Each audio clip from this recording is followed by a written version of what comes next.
Estamos ao vivo. Boa tarde. Eu iniciei esse vídeo agora porque o Instagram da clínica, que ia me chamar para fazer essa live, deu algum bug, alguma coisa assim. Então, eu estou iniciando. Vou esperar vocês aparecerem, vou esperar a Roberta aparecer para eu poder chamar a Roberta, que é essa psicóloga, minha amiga maravilhosa, proprietária dessa clínica que a gente vai fazer uma parceria. E aí nós vamos conversar sobre saúde mental, nós vamos conversar sobre os cuidados da saúde mental, quando procurar um psiquiatra, como é que é essa relação entre psiquiatra e psicólogo, né? Então, a gente tem um bate-papo bem legal hoje. Eu espero poder contribuir para que vocês tenham mais consciência, mais informação da importância da saúde mental, ainda mais nesse ano e no ano passado que a gente viu como a saúde mental é importante, né? A quantidade de pacientes tem aumentado significativamente, né? Então, vamos lá, a clínica entrou. Solicitação entrar ao vivo. Vamos aguardar a Roberta entrar. Sejam todos muito bem-vindos, tá bom? Daqui a pouquinho a gente já Olá, conversa. Oi, Rô, deu oi, certo? tudo bom? Deu certo. Boa tarde, pessoal, tudo bem? A ideia era até fazer o inverso aqui, né, Sô? Mas são coisas que acontecem do ao vivo, né? Acontece, deu um bug aqui e aí nós não conseguimos ele startar por aqui, mas o importante vai ser a troca acontecer, né? Com Bom, eu certeza. entrei aqui, eu vi que você já estava falando do objetivo da live, né? A Pode questão falar, da pode direcionar aí, tá, Rô? A questão da saúde mental é um tema que, de um tempo para cá, ele já vem sendo um pouco mais desmistificado, né? Ele já vem mudando bastante, né? Só que aí, com a pandemia, eu vi que você já estava falando, só, a gente teve um aumento muito grande, né? Nossa, demais.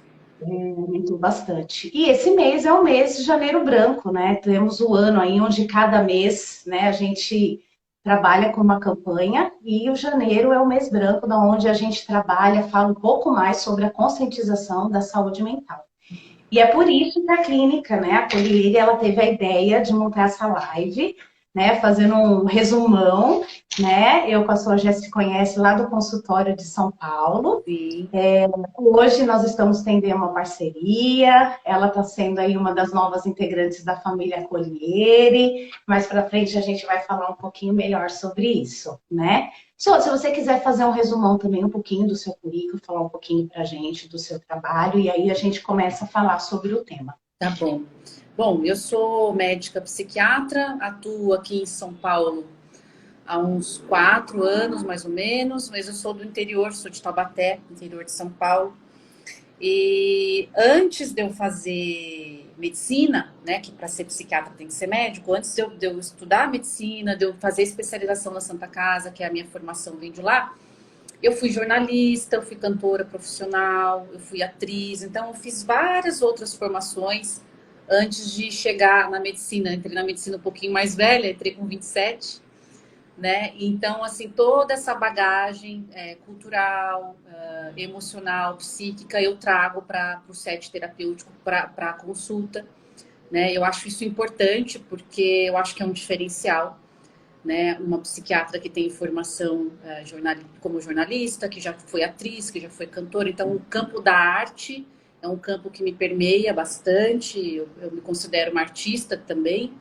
Então, tudo isso me dá bastante bagagem, bastante sensibilidade para conseguir acessar os conteúdos internos do meu paciente e tentar fazer o melhor trabalho que eu tenho possibilidade, né? Eu sou bastante humana, gosto de vínculo, gosto de entender meu paciente. Então, quando eu consigo fazer um trabalho a nível particular, né, que eu tenho 1 hora com esse paciente, eu fico bastante contente porque eu sei que eu estou fazendo o meu melhor, né? Então, é esse meu melhor que eu quero trazer para você e para os seus pacientes, para todo o pessoal da clínica, para a família toda, tá bom?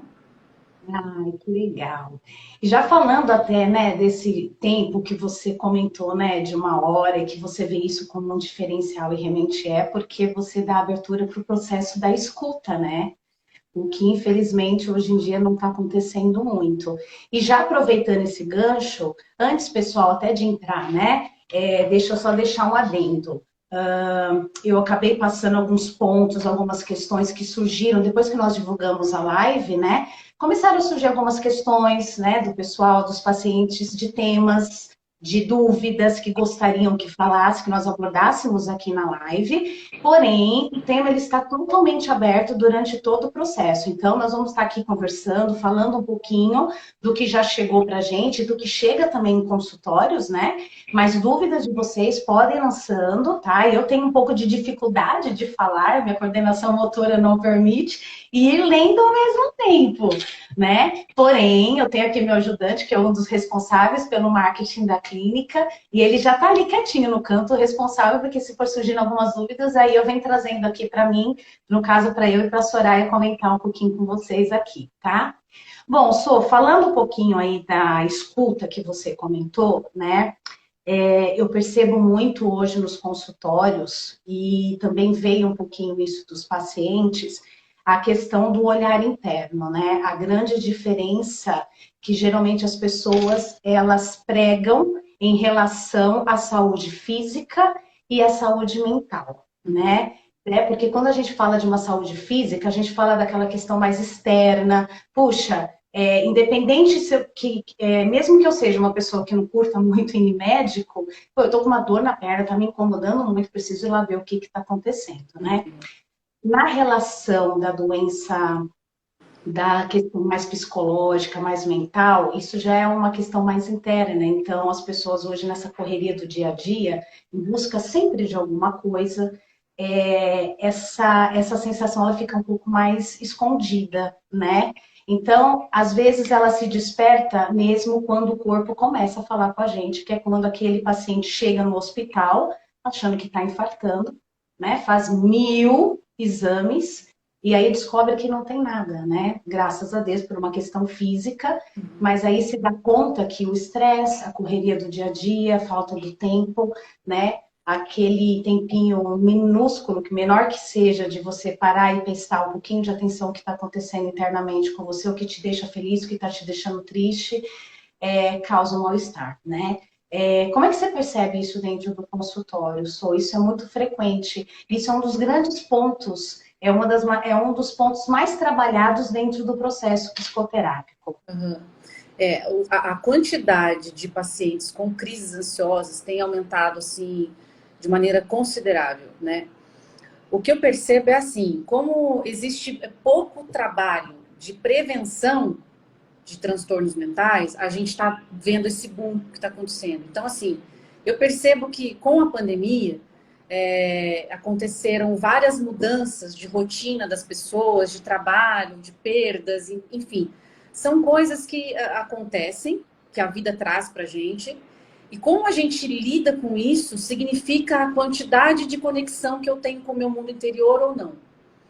Então, uma pessoa que tem mais conexão com a tua voz interior, com aquilo que ela pensa, que ela sente, que é uma pessoa que se percebe mais, que se analisa, que consegue ponderar as coisas a partir das suas vivências, é uma pessoa que, de uma certa forma, tem mais maleabilidade na vida. Então, quando acontece uma circunstância que não é de controle dela, ninguém quis essa pandemia, ninguém quis trabalhar de home office, ninguém quis que o filho não estivesse na escola. Então, assim, foi uma circunstância que aconteceu para todo mundo. E por que algumas pessoas se adaptam melhor e outras não, né? O que eu percebo é essa pessoa que tem mais conexão com o seu mundo interior, que está mais atenta a si mesma, né? Que tem uma voz interior, escuta essa voz interior, ela é uma pessoa que se adapta um pouco melhor. Então, assim, quando eu olho para o histórico desse paciente que chega para mim, que já foi em diversos médicos, foi em cardiologista, foi em neurologista, foi em reumato, foi em pneu, foi não sei o quê. E todos os exames estão todos normais, o laboratório está normal, os exames de imagem estão normais, está tudo normal, mas ele não está bem. E ele ainda tem uma resistência tão grande de admitir que ele precisa de ajuda psiquiátrica e psicológica, né? Aí, o que a gente vai perceber? É uma pessoa que não se escuta. É uma pessoa que a voz interior para ela é quase que inexistente. Então, são pessoas que estão vivendo como coisas. E aí é o ponto central, é o ponto mais profundo de todos, né? O ser humano está em extinção. O ser humano mesmo, né? As características humanas, o que é sofrer, o que é estar triste, o que é estar alegre, o que é perder, o que é ganhar, né? As frustrações. Poxa, tudo isso é a vida acontecendo, né? É a gente sendo humano, as dificuldades que a gente passa, as alegrias. Então, as pessoas estão vivendo de uma forma tão automática que elas estão ficando similares a um objeto, a uma máquina, Nossa, né? você falou E isso gera muito legal. muita doença, isso gera muita doença, isso é muito sério, né? Então, aí você vai ter que fazer, a gente tem que fazer um trabalho de formiguinha, você principalmente como psicóloga, tem que fazer um trabalho de formiguinha para essa pessoa começar a voltar a se ouvir, voltar a atenção para o mundo interior dela, né? E aí, né? Então, assim, é um trabalho de formiguinha. Eu percebo, assim, que quem não tem escuta consigo mesmo, né? Quem não se analisa, ou quem não tem essa atenção para esse mundo interior, fica mais doente, né? Então, é uma grande ilusão a gente achar que a vida é só o que está acontecendo fora da gente, né? O que está acontecendo dentro talvez seja até mais importante, né? Que é algo que é muito próprio de cada um, né? Se tem uma coisa que cada um tem, é a sua impressão digital e a sua alma, o seu espírito, a sua, né? Aquilo que está dentro, né? Não é aquilo que está fora. Então, você pega, por exemplo, né?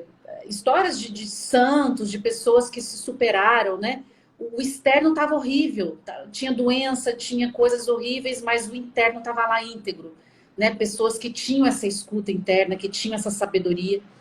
Então, a gente tem que fazer esse trabalho de prevenção, fazendo como, né? O trabalho que eu faço todo dia no meu Instagram é, olha para você, o que está acontecendo aí dentro, quem é você, o que você quer da tua vida, Chamando, né? O tempo chamando. todo, né? Isso. Porque a impressão que eu tenho, fazendo um adendo no que você está falando, é que, além dessa dificuldade da escuta, né? E aí o processo psicoterápico, às vezes, entra lá no trabalho da formiguinha, ajudando a aprender e, às vezes, a reaprender, né? Mas essa dificuldade, mas fora isso, também é o quanto que as pessoas, elas perdem tempo não querendo sentir.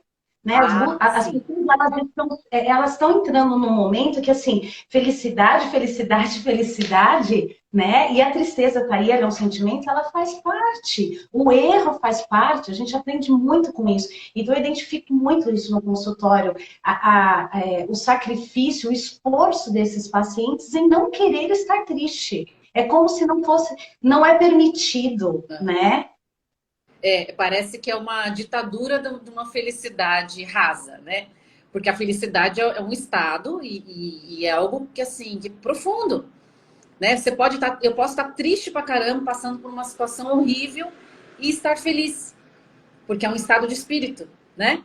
E as pessoas confundem, elas acham que felicidade é estar alegre, que felicidade é sorrir o tempo todo, que felicidade é não ter problema. Assim, a gente tem um erro gigantesco, é um erro contemporâneo, assim, de leitura de mundo, né? As pessoas têm dificuldade de entender o que é estar vivo, o que é essa realidade, o que é o meu mundo interior, né? E as emoções, como você falou, elas estão aí para serem vividas. Então, a gente tem que ficar triste em alguns momentos. Poxa, a gente não é máquina. Tá acontecendo uma coisa triste, você vai ficar alegre? Né? Então, assim, eu não posso ficar triste. Tem paciente, às vezes, que eu atendo e que fala assim pra mim, eu tô ótimo, tô super bem, eu fiquei triste só uma vez. Sabe? Esse mês eu fiquei triste só uma vez. Então, assim, claro, quando você está tratando uma depressão, que é uma tristeza profunda, recorrente, constante, é claro que isso é uma vitória. Mas olha só como as pessoas têm dificuldade de, sim, deixar a tristeza acontecer, faz parte. Poxa, ontem eu chorei, entendeu? Porque aconteceu, se vivi uma coisa triste, eu chorei. Mas eu não deixei de ser feliz por causa disso, né? Mas esse erro de leitura, eu acho que você deve pegar isso todo dia no consultório também, né, Rô? O tempo todo, né? E assim, aí vem também, né, a percepção, né? Nós agimos muito de acordo com aquilo que, na maneira como enxergamos, né? Então, inclusive aqui na clínica, para quem segue já deve estar participando aí, o conceito de saúde, né? Então, o que é saúde para você? E eu parei e me questionei, porque eu não sou, eu tenho que compartilhar aqui com você. Eu não sou da adepta aquela que vai no médico, faz os exames periódicos. Eu acho que quem me conhece, penso na minha vida pessoal e está aqui, deve estar falando, é verdade, ela não vai, é verdade mesmo. Eu preciso me policiar muito em relação a isso, né? E porque a maneira como nos comportamos vai muito da maneira como a gente enxerga aquilo, né? Então, qual o grau de importância que isso está tendo na minha vida? Então, a Roberta hoje, ela vai no médico, mas ela está com dor na perna. Aham. Não para fazer o periódico. Quando dói muito, eu falei, deixa eu ir lá, tá doendo demais, preciso tomar um remédio para melhorar, né? E na saúde mental, esse que é o problema, né? Quando o meu corpo já está dizendo para mim, a movimentação interna, ela já está explodindo, Sim. que é a somatização, né? Que é o que nós na psicologia chamamos da psicossomática, né? O seu corpo ele já está respondendo, então é porque o turbilhão lá dentro já estourou, já explodiu. É diferente de eu estar com uma dor na perna porque ontem eu bati, né? Ou tropecei e está doendo hoje. É uma resposta muito imediata. A saúde mental não funciona dessa forma, né, Som? Não. O caminho é outro, né? Fala um pouquinho sobre isso, sobre a questão das causas, né? Veio muita pergunta sobre isso. Puxa, o que realmente eu tenho que ter atenção que pode me causar e que pode me levar a uma depressão, a uma ansiedade? É. Bom, a primeira coisa é que, assim, as doenças, os transtornos mentais são todos multifatoriais. Então, nunca tem uma causa só. Então, tem fator externo, ambiental, tem fator genético e tem o fator comportamental, que para mim é o principal, né? É o tipo de comportamento que a pessoa tem. Então, vamos fazer uma imagem aqui. Uma pessoa que não para se ouvir nunca, que não dá bola para aquilo que ela está pensando, para aquilo que ela está sentindo, ela vai vivendo no automático, né? Aí, de repente, ela perde o emprego. Ela perde o emprego, ela fica sem chão, porque daí a vida financeira dela fica totalmente modificada, e aí ela começa a ficar triste, aí ela perde o sono, aí ela só pensa em coisas ruins, ela fica só pensando em preocupações. Então, você está vendo? Tem um caminho para ela chegar no estado depressivo. Não vem do nada, né? Quando a pessoa chega para mim e fala, do nada aconteceu isso. Do nada é que você não se conhece. Porque se você se conhecesse, você ia ver que esse negócio vem faz tempo. Então, Já está assim, dando essa sinal. falta de contato com esse mundo interior, que é o nosso mundo principal, faz a gente adoecer, entendeu? Então, assim, eu não vou ligando para aquilo que eu estou pensando, eu não vou ligando para aquilo que eu estou sentindo. É uma frustração constante que eu não sei lidar com aquilo, então eu começo a fugir. Então, por exemplo, a pessoa fica muito frustrada, ela vai lá e vai no bar tomar uma cerveja. Aí quando você vê, ela tá tomando cerveja todos os dias, porque aquilo alivia uma tensão que ela não quer olhar para aquela tensão. Às vezes ela tá com um problema no relacionamento, né? O relacionamento tá com o marido ou com a esposa, não tá legal, eles estão brigando muito e eles não conseguem resolver aquilo.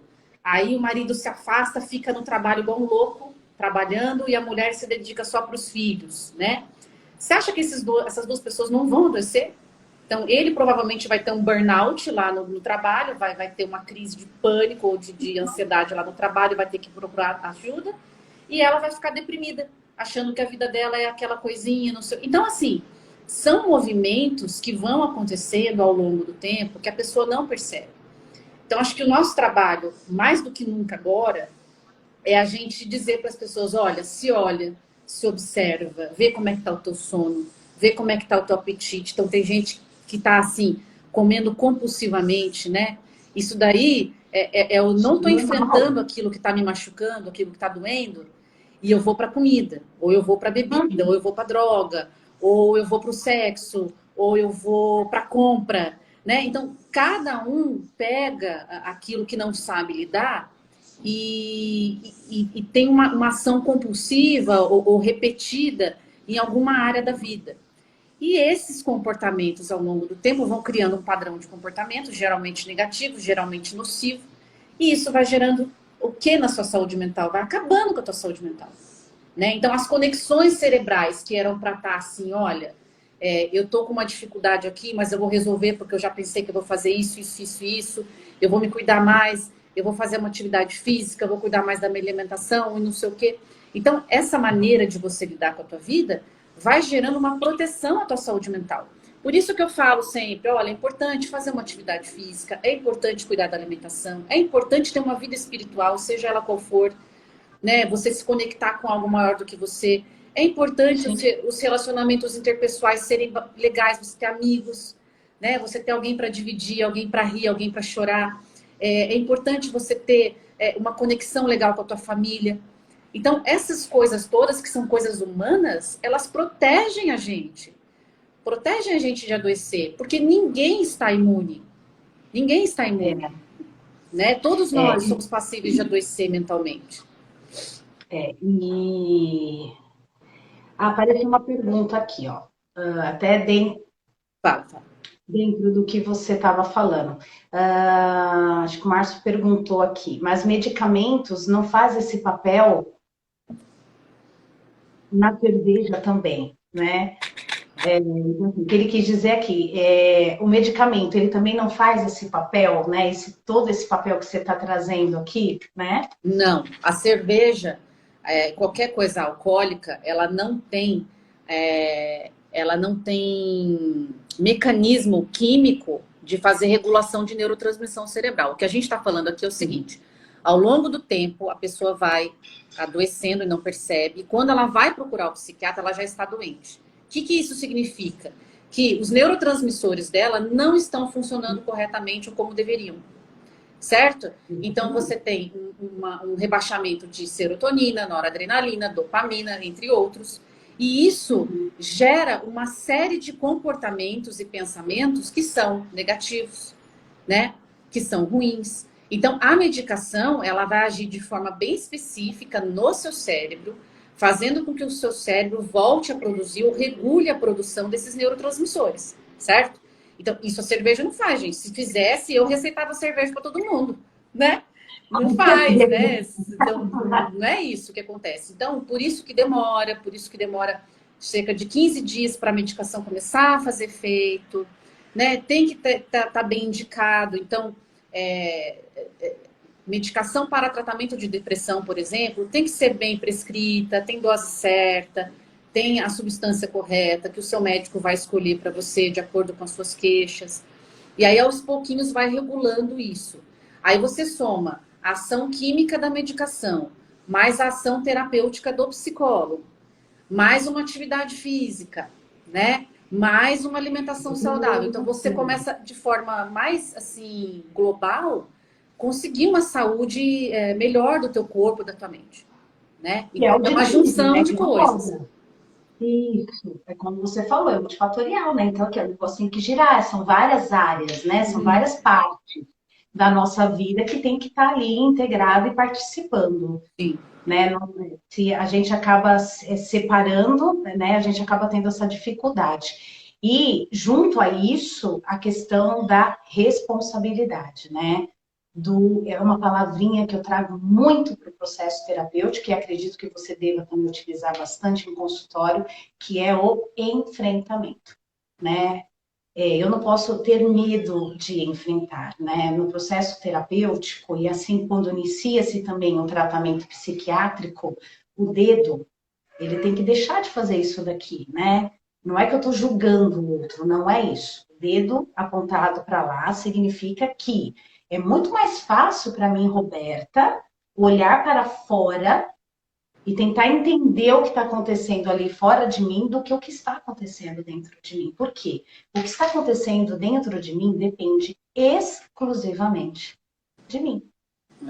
Então, o quanto que eu, Roberta, estou disposta a isso, né? Então, o quanto que eu, Roberta, tenho energia e estou disposta a fazer toda essa movimentação, porque se eu não tiver essa disposição, aí é onde as pessoas acabam tendo um pouco de receio e de bloqueio até para buscar uma ajuda psiquiátrica, né? E eu falo que esse tabu e esse bloqueio existe só porque dentro de consultório, às vezes nós temos pacientes que eles estão no âmbito comportamental. Então, o processo terapêutico, ele consegue trabalhar bastante essa questão do refletir, de mudar o foco perceptivo, responsabilidade, aquele trabalho de formiguinha. A gente consegue, né? Aí depende de cada paciente, né? Eu costumo falar que tem aquele paciente que vem, aquele que faz, né, a terapia. É claro que aquele que faz a terapia, o resultado vai vir muito mais rápido, porque é o exercício cognitivo mesmo, é me colocar ali, eu preciso pensar diferente, eu preciso me perguntar, mas por que eu estou sentindo isso? Né? Os pacientes falam para mim, Roberta, eu venho aqui, parece que você está querendo que eu fique louca, né? Não é que eu quero que você fique louca, mas assim, as respostas do que você está sentindo, do porquê não está dando certo, não necessariamente está lá fora, está em você, então você precisa perguntar. Você precisa dar sentido para aquilo que você está sentindo. E você só vai conseguir fazer isso se questionando, né? Você tem que perguntar, por que eu estou tão triste? Porque às vezes aconteceu algo que é muito claro para você. Então, alguém te magoou, alguém te chateou e você está triste. Só que às vezes você está triste, ou às vezes você está desmotivada, ou você está sem energia, e você não sabe por quê. E você não se pergunta. Então aí é o momento de falar assim, puxa, mas por quê? Por que eu estou desse jeito? Meu dia foi tão legal, as coisas aconteceram, eu tive tanta troca. Por que eu estou com essa sensação esquisita? Aí é onde que as coisas elas começam, né? E nesse passo, você faz o quê? O seu trabalho de enfrentamento, o seu trabalho de responsabilização. Porém, eu faço isso dentro de um trabalho onde esse paciente está nesse patamar, porém a gente sabe, entrando nessa questão dos transmissores, como você mesmo falou, às vezes acontece um conjunto de coisas que chega uma hora que a gente para de ter este efeito. A transmissão ela não acontece da forma como ela tem que acontecer. E aí o racional e o emocional que fica ali sempre, aqui está mais, aqui está menos, o que acontece? O emocional faz isso aqui. E aí aqui no processo terapêutico, não consigo atuar sozinha, porque eu não consigo fazer você sair deste emocional. Eu preciso de um suporte para fazer você, pelo menos, pensar ou conseguir enxergar. Exatamente. Porque a emoção está tão grande, está tão sobressaída, que ela domina todas as ações e todos os seus comportamentos, e aí você não consegue enxergar. E por quê? Porque o seu corpo não está mais te dando isso. E aí, vamos lá. Vamos procurar uma ajuda, vamos dar um outro suporte. A gente precisa, então, de um efeito medicamentoso que vai te ajudar a regular isso aqui. Aí você vai chegar aqui de novo e aí, olha como é que a gente trabalha. E aí o seu enfrentamento, a sua responsabilidade, a sua academia emocional vai fazer com que isso daqui deixe de ser necessário. E aí é onde a dosagem vai diminuindo, a Soraya entra lá e tira aquela medicação. Mas por que eu estou falando isso para você? A gente, às vezes, precisa dar esta aula pedagógica, só que aquele paciente que está dentro do meu consultório, às vezes eu consigo explicar isso para ele. Mas aquele paciente que não está dentro do meu consultório e ele precisa disso porque ele está assim, ó, totalmente desequilibrado, ele tem bloqueio. Porque da dependência. Não, eu não vou procurar o psiquiatra, eu não preciso de remédio. Sabe por que eu não preciso de remédio? Primeiro, porque eu sou dono de mim mesmo. E segundo, porque isso me causa dependência. E aí, o que você me fala um pouquinho disso? Então, isso é uma crença que não tem fundamento, né? A pessoa que fala, eu vou oficiar no remédio. Gente, é a mesma coisa que você vai no oftalmologista e você faz um exame. E aí você percebe que o teu grau aumentou. E aí ele fala assim para você, vamos ter que aumentar o seu grau. E aí você vira para ele e fala assim, eu não vou usar porque eu vou ficar viciado. Eu gosto de dar exemplo bem concreto, assim, para as pessoas pararem de achar que saúde mental não é importante. Gente, a saúde mental, ela manda no corpo. Fica com uma crise de pânico para você ver o que é bom para tosse. Você não consegue trabalhar, você não faz nada. Então, assim, que bom que tem medicamento, porque houve um tempo que não teve, não tinha. Então, assim, as pessoas precisam parar de ter esse preconceito. Que bom que tem remédio, que bom que durante um momento da minha vida eu vou poder ficar melhor. Que bom que tem um profissional que vai me ajudar nisso aqui, né? Então, assim, quais são os medicamentos que causam dependência? São os da classe dos benzodiazepínicos, são os remédios de tarja preta. Se o seu médico passar para você um remédio de tarja preta, muito provavelmente você tem esse risco de dependência. Ele deve ter passado por algum motivo, uma dosagem mais baixa, isso aí não tem como discutir agora, não é cada caso é um caso. Essas medicações causam mais dependência. O que eu faço? Quando eu passo, a primeira vez que a pessoa está passando comigo, e eu vou passar algum tarja preta, por exemplo, eu geralmente passo em dose bem baixa, somente para as crises. E eu já explico, olha, essa medicação não é para tomar diariamente, é para tomar somente quando tiver a crise. A outra medicação que você vai tomar diariamente é uma medicação que vai fazer a regulação cerebral sua, certo? Então, essa medicação não é que te causar vício, mas ela é um tratamento para um déficit que você está apresentando. E se a gente não regular isso, tua vida não volta pro eixo nunca mais, né? Então, uma pessoa que está com depressão, gente, é uma pessoa que perde a vontade de viver. Se você pegar um caso de depressão moderada, grave, então nem se fale. Tem casos de que a gente tem que internar. É muito sério, né? Então, assim, a gente precisa parar com esse preconceito de que saúde mental é uma coisa que é inventada. Sabe? Como se você escolhesse ter ficado doente. Poxa, que bom que tem medicamento. Que bom que tem medicamento para isso, né? É momentâneo? É rápido? Claro que não. A gente está lidando com uma estrutura nobre do cérebro, a gente está lidando com o neurônio. Não dá para ser um tratamento de 2, 3 meses. É um tratamento aí de 8 meses, de 1 ano. Mas depois tira, você fica livre, né? Continua com a terapia. Agora, tem gente que não quer ter trabalho. Então, tem gente que fala assim, não, eu não vou fazer terapia, eu não vou cuidar da minha alimentação, eu não vou mudar nada, eu só quero um remédio. Essa pessoa vai tomar remédio pro resto da vida. Porque a postura dela é fechada. É uma pessoa que não está aberta para fazer coisas que ela precisa fazer, que é aquilo que você falou de senso de responsabilidade, né? Qual a responsabilidade que a pessoa tem sobre a própria vida, né? Então, assim, é a mesma coisa. Você vai num cardiologista, e ele fala, olha, o teu colesterol tá alto, tua pressão tá alta, você vai ter que fazer uma dieta, você vai ter que fazer atividade física e se você não fizer, a gente vai ter que entrar com medicamento. Aí aquela pessoa que fala assim, eu prefiro tomar remédio. É uma pessoa que não se cuida.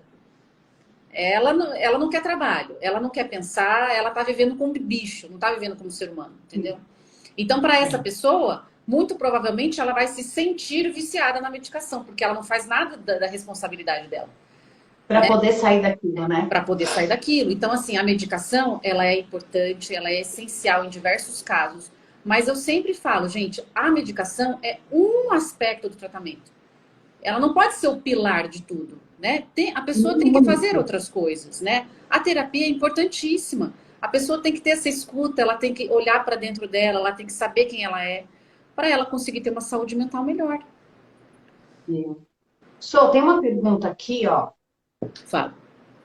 Há ou seria possível alguma ação social capaz de despertar a atenção da população para tudo isso, sensibilizando e vindo a buscar ajuda correta, como, por exemplo, uma ação ou uma disciplina em escolas?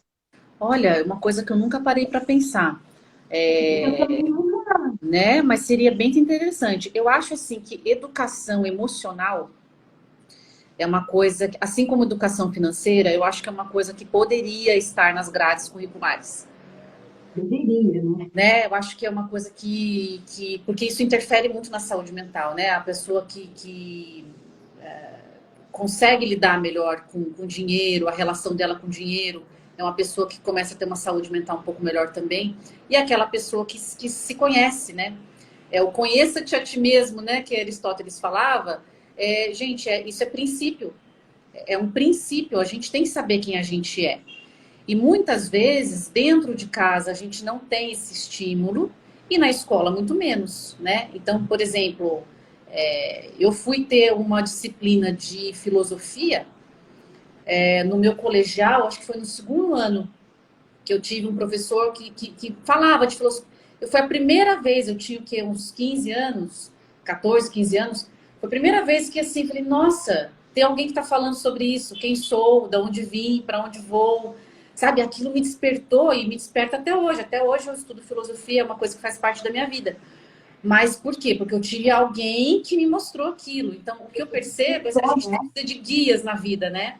Então, de repente, um professor que é mais sensível e que fala alguma coisa na sala, e aí aquela criança desperta para aquele conhecimento. O autoconhecimento é você conseguir responder, ou pelo menos buscar responder, né? Você não pode ter resposta imediata, mas você pode estar sempre buscando quem sou, né? Essa pergunta, ela é primordial e ela tem que estar com a gente o tempo todo. Quem sou, né? Porque a gente está se conhecendo o tempo todo, as coisas vão acontecendo e a gente vai articulando isso dentro da gente, né? Eu acho que uma ação assim, né, no campo filosófico, eu acho que seria o ideal. Se tivesse filosofia nas escolas, as crianças, né, aprendendo filosofia, ou pelo menos, né, tendo essas perguntas dentro da cabeça delas, eu acho que isso ia gerar uma curiosidade por esse mundo interior, né? E aí isso ia despertar um senso de autorresponsabilidade maior para as pessoas buscarem ajuda quando fosse necessário. E aí, até reforçando sobre a questão da frustração na adolescência, né? Eu costumo falar para algumas mães que frustração, elas me olham com uma cara assustada, mas que frustração é um ato de carinho. Sim. É necessário você fazer o seu filho se frustrar, Sim. porque senão ele vai chegar na fase adulta e é a vida, é o mundo que vai trazer isso para ele, porque faz parte, né? A gente acaba voltando um pouquinho lá no início da nossa live, tudo que você falou. E aí, se ele não aprendeu, ou se ele nunca teve aquilo, né? É onde que a gente acaba tendo aí, em tantos jovens um comportamento tão abusivo, né? Quantos os relacionamentos abusivos estão aumentando cada vez mais e esses relacionamentos estão vindo aumentando e com uma naturalidade que eu tenho que ser muito sincera, me assusta. É assustador. A gente tem uma geração muito fraca, de pessoas muito fracas emocionalmente, psiquicamente, né? Pessoas muito, muito, muito imaturas, né? E aí a imaturidade, ela gera, assim, é um terror para a sociedade, né? Uma pessoa que é imatura, ela causa problemas em todos os lugares onde ela vai. Ela causa problema para ela causa problema para a família, ela causa problema para o trabalho, ela causa problema para a sociedade, né? Então, a imaturidade, ela é como se fosse uma pandemia, né? E no Brasil, então, meu Deus do céu, como a gente tem gente imatura. E aí você pega uma pessoa de 18 anos com idade emocional de 7, né? Uma pessoa de 50 anos com idade emocional de 11. É pior que é mesmo. Não é verdade? Então a gente tem que fazer um trabalho aí, pelo menos falar mais sobre isso para que as pessoas comecem a despertar, né? Bom, Eu tem umas coisas aqui, ó, que eu posso ler aqui o que eles estão falando? pode. Tem uma pergunta aqui, ó, Johnny. Ele perguntou Fala. qual o papel da família ou pessoas ali próximas no tratamento. Papel, né? Olha, a família é muito importante, ainda mais se a pessoa morar com essa família, né? Então, vamos supor, tô tratando uma pessoa de 20 e tantos anos que mora com o pai e com a mãe. Uhum. Às vezes eu chamo, né, na consulta, o pai e a mãe também, para poder explicar o que está acontecendo. Porque, infelizmente, a gente tem muito preconceito ainda, né? Então, a gente encontra pessoas que, dentro da própria casa, a pessoa está sofrendo, está usando medicamento, está fazendo terapia, está tentando ali, né? E os pais falam, por exemplo, olha, isso daí é falta do que fazer, na minha época não tinha isso, é Revista, frescura, né? né? Então, assim, às vezes eu chamo para conversar, para poder explicar, olha, essa pessoa está passando por esse transtorno, é assim, assim, assado, o tratamento é assim, assim, assim, né? No sentido de informar. Eu acho que a informação ajuda bastante, né? Ajuda bastante. A família, se a família estiver informada, né, ela ajuda no tratamento. Uma família que acolhe, uma família que está ali, que ama, é bem melhor do que uma família que só critica, que só, né, coloca areia aí no tratamento, né? Até porque quando chega já num transtorno, já um diagnóstico num CID, né, sai só de uma questão comportamental, essa pessoa ela vai precisar de suporte, né, seja dessa questão social quanto da questão familiar. Ela não vai conseguir no dinamismo sozinha, Sim. né, a interpretação tem que ser entendida por todos que estão juntos, né, então Ó, Clau Lima Psi. É um projeto que vocês duas podem pensar em dar início, pois está sendo muito esclarecedor o assunto. Ah, que legal. Ai, não. Obrigada. Vamos vamos pensar, né, Sô? Olha aqui, Cris, você tá aí, menina. A Cris, conheci a doutora Soraya na época que ela era atriz, cantora e jornalista. A vida levou para a Olha só. medicina. Tenho acompanhado o seu trabalho nas redes sociais, Soraya. Parabéns pelo seu lindo trabalho. Obrigada, Cris. Que saudade de você. Poxa, que Ai, bacana. que gostoso. Vamos ver se tem mais uma coisa aqui. Ó, verdade. Se conhecer, saber. A Beth Bolsas. Verdade. Se conhecer, saber limites para mim foi essencial hoje no meu dia a dia. É claro, né? Uma pessoa que se conhece, uma pessoa que sabe até onde ela pode ir. Então, por exemplo, tem coisas que eu sei que se acontecerem comigo, vão me desestabilizar. Então, eu já sei que lugar que eu posso ir, com quem que eu posso estar, com quem que eu não devo estar, né? Então, por quê? Porque eu me conheço. Porque o problema Sim. da gente não se conhecer é que a gente acha que a gente dá conta de tudo, que a gente, sabe, tem a sensação de Superman, né? E não é assim. A gente tem os nossos limites. Então, tem certos alimentos, por exemplo, que quando eu como, eu não me sinto muito bem. Então, por que eu vou comer aquele alimento? É a mesma coisa. Tem certas pessoas que não me fazem muito bem. Por que eu vou ficar indo na casa dela? Né? Por que eu vou dar muita atenção no telefone para determinada pessoa que só reclama, que só fala disso, não sei o quê? Então, assim, a gente tem que separar as nossas esferas, né? Então, a gente tem uma esfera que é uma esfera individual que ninguém deve entrar. É a gente com Deus só, né? É Tem isso uma aí. esfera um pouquinho maiorzinha que é da sua família, aquele seu núcleo ali, que também não é qualquer um que pode chegar entrando. Aí você vai ampliando, aí você tem a outra esfera, a esfera do seu trabalho, a esfera das suas amizades. Então, assim, esse balancear de quem entra, quem você deixa entrar, quem você não deixa, é uma sabedoria que só o autoconhecimento traz, né? Então é importante a gente saber os nossos limites, né? Então tem pessoas que são mais tóxicas, que são mais chatas. Por que você vai ficar dando bola para essa pessoa, entendeu? Né? Então, você fala, cumprimenta tudo, mas não vai ser a pessoa que vai frequentar a tua casa, né? E esses limites quem dá é você. Então, eu vejo que as pessoas têm muita dificuldade. Como no Brasil tem muita gente que mora todo mundo junto, mora a avó, mora o pai, mora o filho, mora o sobrinho, não sei o quê, esses limites ficam muito desarticulados. E eu acho que isso faz um mal danado com a saúde mental, porque a pessoa não sabe mais quem é pai, quem é mãe, quem é Não tio, tem onde referência. é, né? Não Você tem percebe isso referência. também? Sim, bastante, bastante. E dentro do que você está falando, me veio um caso, né, de uma paciente que me trouxe. Ela já estava num momento bem desenvolvido do processo terapêutico, né? E uma vez ela falou para mim assim: você sabia que eu tinha muito medo de iniciar o meu processo de autoconhecimento, né? Ah, Tem pessoas que têm medo de tomar medicação e ficar dependente, eu tinha medo de me conhecer. Por quê? A partir do momento em que eu fosse me conhecer, eu imaginava que isso ia me dar uma sensação de pessoa ruim, me dar uma conotação de pessoa ruim, porque eu ia me colocar em primeiro lugar. Então, se eu quisesse, eu ia, mas se eu não quisesse, eu ia dizer não. Ela tinha algumas dificuldades no dizer não e tudo mais, né? E ali naquele dia, naquela fala dela, eu nunca tinha feito essa associação, mas é uma verdade. Às vezes a pessoa ela foge tanto de um processo de autoconhecimento, porque a sociedade hoje é claro que tem o processo empático, né? As relações, de você ter aquela questão de se colocar no lugar do outro, né? Só que às vezes isso é empregado de uma forma, dependendo da forma como isso é empregado na sociedade que você vive, que você se colocar em fazer aquilo que você deseja, isso é ruim, porque você está sendo egoísta. hum. Você só está fazendo por você, né? E nessa fala, e aí quando ela começou o tratamento, e quando ela me trouxe isso, é que ela falou, é completamente diferente, né? Porque não é apenas dizer um não, é você se colocar, é você estar bem em estar fazendo aquilo, e não por obrigação, né? O quanto que ela se colocava tanto assim, né? Eu não sei se você percebe isso muito em consultórios, só. É aquilo que eu estava falando da imaturidade, né?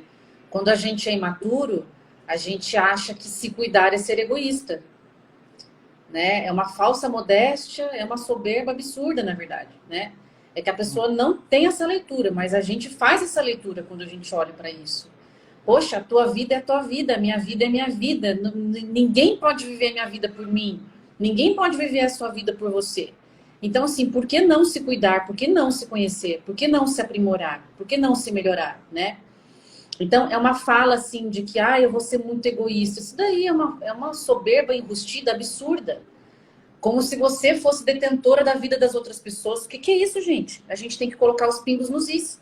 A tua vida é tua vida, a minha vida é minha vida, e a gente vive em comunidades, a gente vive perto de outras pessoas, a gente cuida uns dos outros, mas não tem como você viver a vida do outro, né? E isso serve para tudo, para mãe, para pai, para filho, para amigos, né?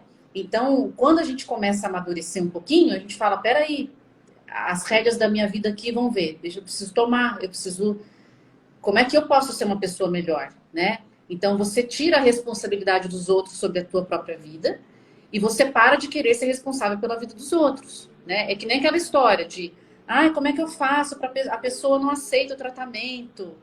O que eu faço para ela? Porque ela não aceita, ela tá mal. Eu falo, gente, reza por ela. Você vai fazer o quê? Você vai obrigar a pessoa a fazer o tratamento? Não tem como. Não é verdade? Não tem. Se não quer, não quer. Sinto muito. O mundo não vai acabar. Entendeu? Mas assim, a pessoa tá afim, vem, tem gente querendo te ajudar, sabe? Mas tem que ser uma coisa individual, né? A pessoa tem que se colocar como responsável pela própria vida.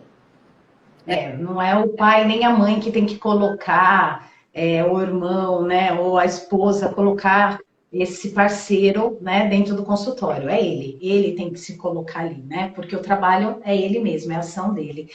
Isso, para a gente poder ir indo por um caminho aqui de fechamento, nossa, a hora passou muito rápido, tá tão gostosa de conversa. O meu amigo acabou de mostrar aqui para mim que falta 10 minutos. Eu falei, não acredito, já. Só antes de fazer a pergunta para você, o Rafael tinha colocado aqui, ó. E tudo bem ficar triste, criar barreiras ou resistência para não sentir a tristeza. Acaba sendo mais danoso do que propriamente ficar triste, que foi o que nós falamos lá na frente, né? Quem não assistiu Divertidamente, né? E ali aquele desenho de uma forma tão divertida, né? O quanto que mostra que a tristeza realmente ela tem que fazer parte aí, né? Da nossa vida. Para a gente poder fechar, veio uma perguntinha que a paciente ela queria saber, puxa, eu sei, eu sinto, eu sei que eu tenho que prestar um pouco mais de atenção, né? Eu tenho que ter todo esse equilíbrio de ter um cuidado com a minha vida de uma forma geral, porque eu sou integrada, né, na minha alimentação, tudo isso que nós já falamos aqui. Mas eu tô indo, eu tô puxando, eu tô correndo atrás disso tudo e mesmo assim ainda continua pesado, né? Vou procurar um processo terapêutico, né? Tem pessoas que já veem quando está sentindo algo, porém, o processo terapêutico não é só também quando eu estou sentindo algo. Para esse processo do autoconhecimento, o processo terapêutico ele ajuda muito. Mas, pensando na questão da saúde mental, né, em algo que já está sobressaindo ou ainda não, quais são os sinais, assim, por menores que seja, que você pode ajudar eles a identificarem e falar, puxa, tá tão escondidinho aqui, mas, nossa, naquela live lá com a doutora Soraya Clínica, né, com a Roberta, isso aqui eu já tenho que prestar atenção, né? O que você podia trazer pra gente? Gente, observa o humor. Como é que tá o teu humor? Então, por exemplo, tá muito irritada há bastante tempo, diariamente, orelha em pé, tá? Tá triste, porque uma coisa é você ficar triste um pouco, outra coisa é você ficar triste o dia inteiro, durante vários dias, tudo, né? todos os dias, né? Então, assim, isso é um sinal muito provavelmente de depressão. Então, observa o teu humor. Um humor muito irritado, um humor muito triste, que fica constante, sabe? Todo dia, pode procurar. Observa como é que tá o teu sono, né? Às vezes o primeiro sinal vem com sono, a pessoa não consegue dormir mais. Ou dorme, é um sono muito ruim, acorda mal, acorda indisposta, né? Também é um sinal para procurar. E o que a gente mais está vendo hoje em dia são as crises ansiosas. Então, tem a crise ansiosa que faz a pessoa ir para o hospital, que ela acha que ela está infartando, mas pequenos sinais acontecem. Então, por exemplo, do nada você começa a ter palpitação. Do nada começa a formigar os dedos das mãos. Do nada a vista fica embaçada, né? E isso começa a ser corriqueiro, né? Aí você vai no Uhum. médico, você faz os exames, está tudo normal. Pode procurar um psiquiatra, porque provavelmente você está com um transtorno mental aí leve, mas se a gente não entrar com um medicamento, com um tratamento logo, pode virar algo mais moderado. Então, observa o humor, o sono, o seu apetite, né? E observa a cadência disso. Se isso está se repetindo, se está ficando constante todo dia, pode procurar. Pode procurar ajuda psiquiátrica. Numa questão social também a gente sabe, né? Esse interesse de socialização, de sair, de se Ah, sim, movimentar, o né? isolamento, claro. Isso. E aí, agora nessa pandemia, né, fica um pouco mais difícil das pessoas sentirem um pouco disso, né? A gente sabe que eu estava atendendo uma reportagem que no meio dessa pandemia, e agora falando especificamente do burnout, né? Que é um transtorno que poucas pessoas conhecem, né? As pessoas não costumam escutar muito ainda sobre o burnout, que não deixa de ser uma fadiga, né? Só você sabe, né? Pode falar É. muito melhor que eu, uma fadiga cognitiva, uma estafa que realmente tira a gente total, né, da nossa dinâmica, tanto familiar quanto profissional e tudo mais. E o quanto que nessa pandemia isso aumentou absurdamente. Por quê? Porque as pessoas desconhecem o transtorno e muito menos a questão dos sintomas. E aí eu queria que, só para a gente fechar, que você falasse um pouquinho, por quê? Porque as pessoas estão fazendo muito home office, Sim, e essas pessoas que estão trabalhando mais em home office, essas crianças que ainda não voltaram para a escola, então o número de atividades aumentou, então a chance de acabar tendo um burnout sem identificar é muito maior. o burnout é assim, é uma condição de estafa mental, geralmente desencadeada pelo trabalho, né? E é uma condição que ela lembra vários transtornos. Ela lembra uma depressão, ela lembra um transtorno de ansiedade, ela lembra uma síndrome do pânico, porque ela tem vários sintomas assim em conjunto, né? Então, observar o quê? Se no ambiente de trabalho, mesmo que seja home office, você estiver muito irritado, né? Você perder as estribeiras, você começar a perder o sono, né? Começar a descompensar na alimentação, tanto para menos quanto para mais, e você às vezes ter crises de choro do nada, crises explosivas, né? Você tá com seus filhos dentro de casa e começa, você nunca foi uma pessoa agressiva, de repente começa a ficar agressiva com os filhos, né? Então são sinais de provavelmente uma síndrome de burnout. Então, assim, é aquilo que a gente estava falando desde o início, né? A pessoa tem que se observar. Ela tem que se observar. Se ela não consegue se observar, geralmente quem convive está falando: olha, você está meio esquisita, você está muito nervosa, o que está acontecendo, né? Então, às vezes, o outro consegue dar esse feedback também pra gente, né? Falando: deixa eu procurar uma ajuda que eu acho que eu não estou no meu melhor, e não estou muito equilibrada, né? Então, eu acho que essa observação de si mesmo ela é importantíssima para poder procurar ajuda. Quem vai fazer esse diagnóstico geralmente é o psiquiatra. Mas se você vai no momento antes de acontecer o pior, é muito melhor para você, porque daí você já entra com medicamento em dose mais baixa, já regula tudo, vai para terapia e aí vida que segue, né? Eu acho assim, tudo que nós conversamos aqui, né, reforçando aí a questão do Janeiro Branco, saúde mental, o quanto que é importante não só o autoconhecimento, mas o se perceber. Então, pessoal, vamos acordar, vamos virar essa chavinha, né? Vamos olhar, vamos tentar entender e conhecer o que nós temos de melhor, que é o quê? Nós mesmos, É isso aí. né? Olha que coisa legal saber, puxa, que delícia me conhecer, saber o que eu sou capaz, o que eu não sou, o que que eu tenho que fazer para poder atingir aí os meus sonhos, os meus objetivos, né? Não vamos ficar perdendo tempo de, eu não quero ficar triste, eu não quero sentir. A gente perde muito tempo com isso, né? A gente tem que parar de ficar tentando responder aquilo que não me pertence. Né? Então, finalzinho do dia, depois daquele dia corrido, ou não tão corrido assim, na hora que você está lá no banho, puxa, para e pensa, nossa, como foi meu dia? Como que eu estou me sentindo? Se toca. Gente, isso é um exercício diário, isso é uma academia. Isso é prevenção, É isso mesmo. né? E nós só vamos conseguir diminuir isso, né? esse nível absurdo que a gente está tendo. Eu sei que nós estamos passando por uma pandemia, tem pessoas que têm um pouco mais de dificuldade de lidar com isso, mas saindo desse contexto de pandemia, nós precisamos virar esta chavinha, se Sim, perceber mais, sim. né? E depois, se vê alguma coisa que não gostou, puxa, por enquanto eu não quero olhar para isso, ai, não gostei, não quero. Tudo bem, guarda lá. Se começar a incomodar, aí, minha filha, vamos lá, dança da cadeira. Tem que levantar e deixa eu ver o que eu tenho que fazer, né? É isso. Foi uma delícia conversar com Adorei, você. Rô, eu te adoro, você Nossa, sabe disso, né? eu amei. Depois a gente pega uma outra live para contar o quanto que nós nos falamos por telefone até se conhecer Tá bom, presencialmente, a né? gente tem que contar. Mas foi um prazerzaço. Pessoal, muito obrigada pela participação. Obrigada, Só gente. reforçando que o vídeo vai ficar salvo também no nosso canal do YouTube. E só vou deixar aqui também o endereço do consultório lá em São Paulo, que é um consultório parceiro nosso aqui da clínica, tá? E deixa aqui para nós, passa pra gente agora aqui o seu Instagram. Gente, ela faz vídeos espetaculares, muito bons. Deixa aí o seu É Instagram. arroba doutora Soraya Saba. Deixa eu ver se dá tempo de eu escrever aqui. Doutora Soraya Saba. É esse daí, ó, tá? Me sigam lá para a gente fazer essa rede aí de prevenção à saúde mental, né? Isso, e Tá? se vocês A quiserem live vai escutar um ficar pouquinho salva mais no de meu canal, né? Soraya, Porque eu que comecei, eu acho que vai ficar salva no meu canal. Então, quem quiser assistir depois também, fica à vontade.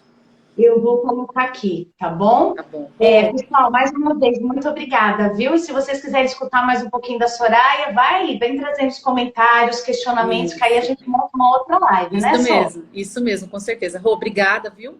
Eu Obrigada a adorei. você, Espero que essa seja a primeira de muitas, tá bom? com certeza. Um grande beijo. Beijo, pessoal. Fiquem Tchau, com Deus. gente. Tchau, Obrigada, tchau. obrigada pela participação de vocês. Foi ótimo. Beijo. Tchau, tchau. Tchau.